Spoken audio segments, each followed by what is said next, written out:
24. Hey, welcome back to the Laura Coach Show here on Sirius XM POTUS. 866-967 is the number to dial. And remember, you can always follow me on Twitter at @TheLauraCoach, and I give you more information about the guests we've had and the topics and articles to give you a holistic experience here on Sirius XM POTUS. You can follow along so you know you never miss what's important and what we're talking about to really be able to join and carry on and continue the conversation. My next guest, I'm glad, is joining us today because I remember watching it was a couple of weeks ago now, end of June, I believe. And there was a LGBTQ plus listening session with Senator Bob Casey at Carnegie Mellon University, where award-winning actor and singer Billy Porter stepped in to talk about the frustrations of the experiences of so many in the LGBTQ community. And here he is talking about the frustrations and what needs to happen in terms of making people feel safe, to stand up for them, to fight back with them as well. And emotions ran high. Here was Billy Porter at that listening session now. There is a frustration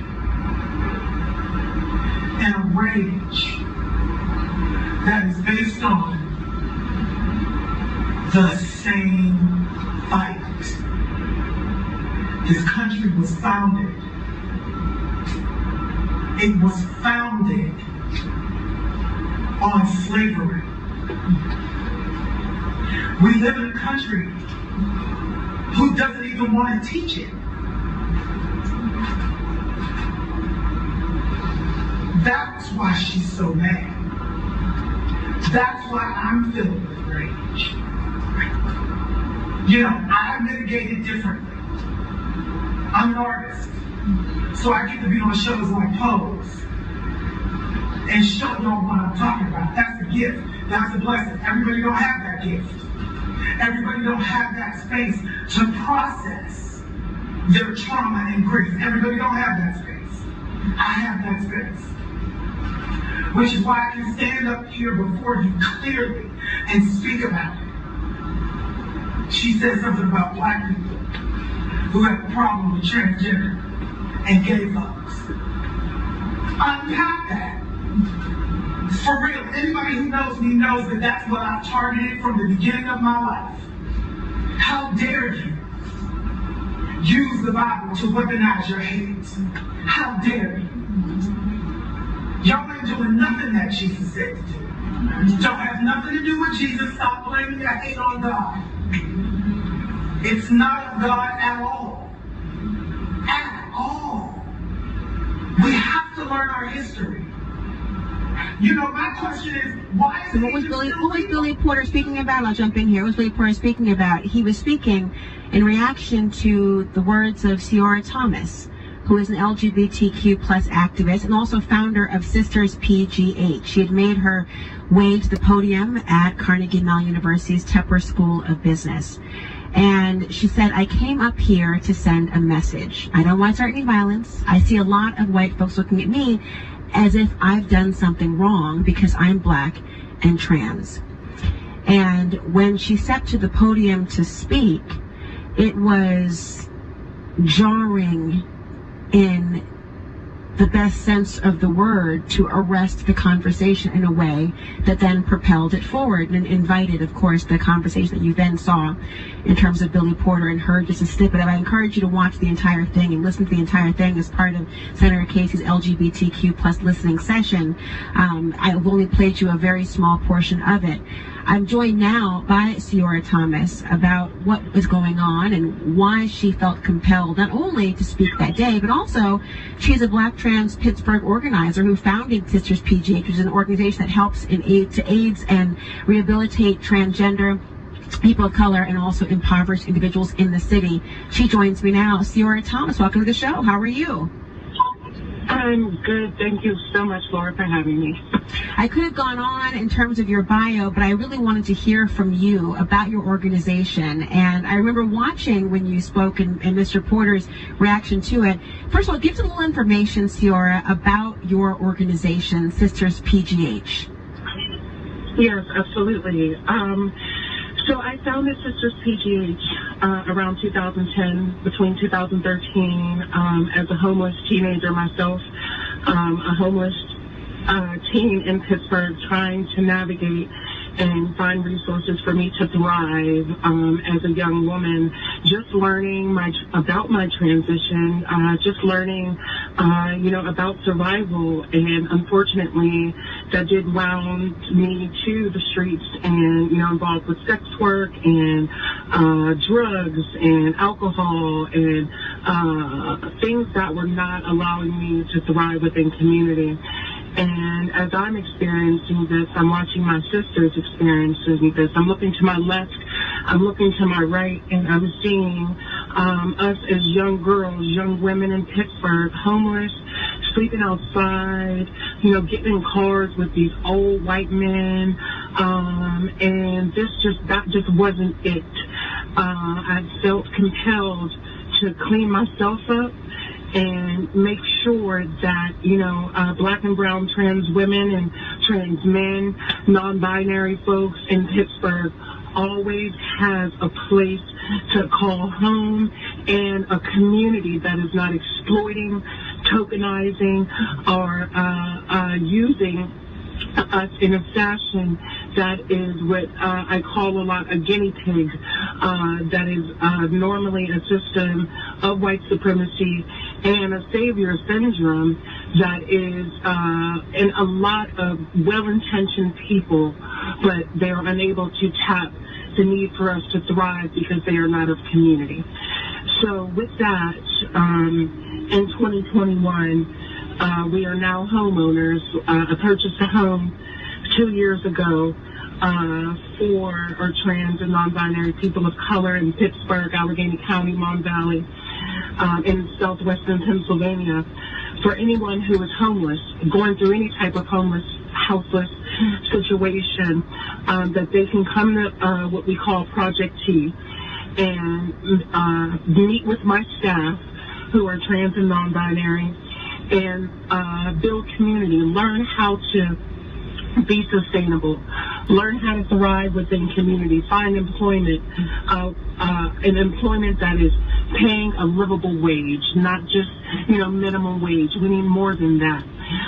And finding housing that is affordable, equal, and safe for a black or brown trans person to be able to live within community, and teaching them to become homeowners, landowners. That is the ultimate goal. That's how you end demarginalization. And through that, we continue to pursue buying more property, buying more land in the southwestern Pennsylvania area to provide sustainability and opportunities to thrive for the trans community. We also have our community center in Swissville, where we have trans and non-binary led programming that is led by my staff and volunteers. Grow to Succeed around sobriety, Brothers PGH around the transmasculine non-binary community. We also have our TGNC Youth Collective, as well as our non-binary spaces, where these are spaces where our community can learn not only to thrive, but become leaders within our own community. Something that I talk about all the time is it takes a village. It takes a village to shift generational equity, generational wealth, and that village has to start with us. So we can show the world, be an example for the world on what community looks like, on what community can do when we come together, put our minds, bodies, spirits, funds together to create a community that thrives, that was destined not to. And through that, we're able to also have our young folks, our young trans folks who are having issues with their parents when they're starting to transition, come to this space, talk to folks that have gone through this, like myself. I'm the founder, I'm the ED, but I'm not a Eiffel Tower type of person. I'm very hands-on with the community.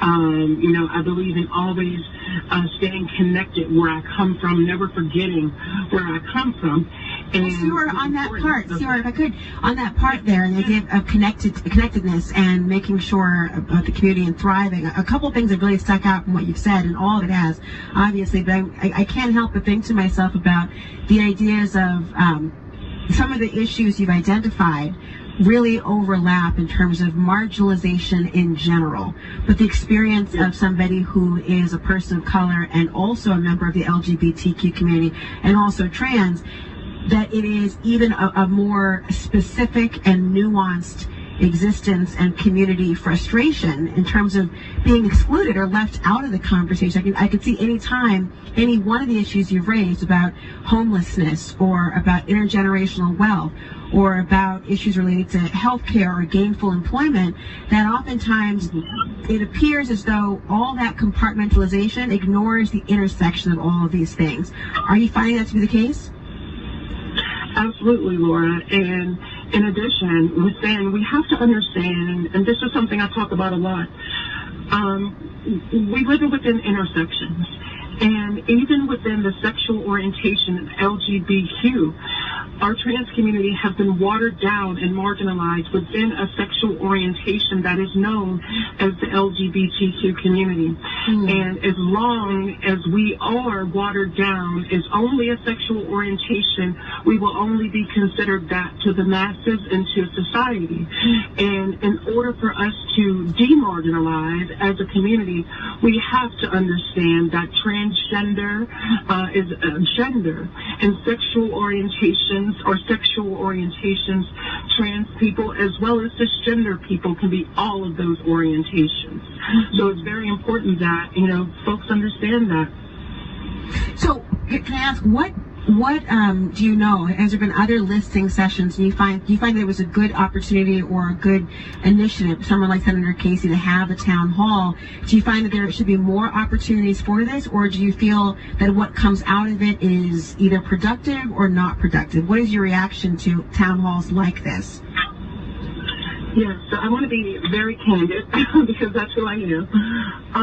So the situation with Senator Casey, we had to announce that we were going in protest of the Pride event because at first a Black trans woman was not represented as a panelist. It's very, very important when we have conversations that involve especially Pride, that we are including Black and brown trans people and especially women. What happened as we arrived that day to protest, my staff and I and our volunteers, we were told that someone was organized very last minute, which was still not enough. There should be more than one voice, and as well as not only one voice, there should be representation that can truly represent our trans communities with a voice of unapologetic nature, a voice of understanding and listening, learning, and teaching. And with that came me approaching that stage to talk about that. And I want to partially, and I'll explain why partially thank my brother, Billy Porter, for taking a stance after, I had to approach that stage and discuss what I had to discuss. But there were words and there were conversations and experiences that were thrown around that were taken as disrespectful to our Black trans community. And we felt it all across the country as Black trans women watched how that played out. And to our brother Billy, we have to understand, and there was a whole episode on Pose where it taught the cisgender gay men, when trans women are speaking, sit back and shut up. Listen to the voices of trans women. Allow us to speak on the liberation that we seek as a people. And that did not happen from our brother or from other panelists to begin with. So with great gratitude and love and appreciation for my brother and what he does in the community and with his platform, I also had to let my brother know when he was wrong. And in that moment, my brother was wrong, because my brother tried to direct the conversation when I am very intelligent and capable and do not need emphasize as if I'm a child to, lead a conversation. And that was damaging. To not only myself as someone who looked up, to my brother, but also as the trans community, as we watched it unfold, and many other, big name trans women, and local, trans women who do not have, access to Hollywood spoke about it. And were very verbal about this is not okay. What happened there was not okay. But what I am glad about is that if I had not gone on that gone on that stage, the conversation would have not gone in that direction. The conversation would have went in a completely different direction that was that was placed on the original agenda, along with no black trans women on the original agenda. So when we are, discussing pride, again, I'm just repeating myself on that section, when we are discussing pride, there is no way in hell that black trans women, black trans people will not and cannot be a part of that conversation in numbers. Not just the token of a community, not just the token of an organization, not just the token of a system that has kept us oppressed through controlling our bodies, minds, and how we move within their systems and organizations. Our liberation is going to be unapologetic, and it's going to take moments like this that push us in a way that understands that not only can we speak for ourselves, we can provide for ourselves if given the resources to do so. Ciora Thomas, thank you so much in allowing me the opportunity to listen to what was most important to you and to hear about SisTers PGH. And we can all learn a great deal from the conversation. Again, my audience only heard a portion of it. I encourage you to watch the whole thing or to read about it as well, or to visit her website about SisTers PGH and learn more about her organization and what she stands for and the work that she is doing. It's obviously invaluable. So thank you for a chance to listen and speak with you today. I appreciate it, Ciora Thomas. Thank you, Laura, so much. I appreciate you. Thank you. It's important to make sure, and that's why I think it's fascinating when you think about listening tours. We often hear listening town halls and how little actually seems to get through for people. And if we spend most of our time when we're asking for a chance to listen, if we spend our time actually doing just that, you might just learn something from somebody else. And what a message to send and to take to other aspects of all of our lives, right? The idea of learning and listening to one another, to understand what is at the core and what can be done about it to solve the different issues that we all are facing. And I think it's just important. I love that I had a chance to speak to Ciora because her advocacy underscores a very important aspect for me, aspect to what we do here on SiriusXM POTUS as well, which is intersectionality. No one thing is about that one thing. No one argument is about just that particular topic. It's often deeper, broader, and more nuanced. And so when we find ourselves trying to resolve dilemmas, stop divisions, sow trust and credibility, if we only compartmentalize each and every aspect of what we're talking about and assume we can only have these discrete issues and discrete moments, and here's the what we're doing about this, it almost has that one-size-fits-all approach without actually thinking about the different nuances and how we can make things different, better for everyone. So I appreciate the idea of being able to speak about things that are intersectional and the ideas of marginalization and politics and the infantilization of topics. The idea of listening and when members of Congress are receptive and what that means going forward and how to use one's platform and what it is to talk about those to reclaim power and gain their voices, or regain them perhaps. It's so important here. So thank you for being a part of this discussion and being willing to listen. And we'll continue to have conversations that really run the gamut, that really demonstrate what a government of, for, and by the people must consider. And that is the people collectively, but it's also the person individually. And that should never be lost on any one of us. Thank you for taking the time to be a part of the show today. To Ciora Thomas and Senator Paul Strauss and Dominic Mastrangelo and Dan America, and also our guest talking about Cuba as well. This very important issue certainly needs to continue to happen. Richard Feinberg, as well. Thank you for being a part of the show. Give me a follow on Twitter at @TheLauraCoates. We'll learn more together. I'll see you tomorrow. Have a great night.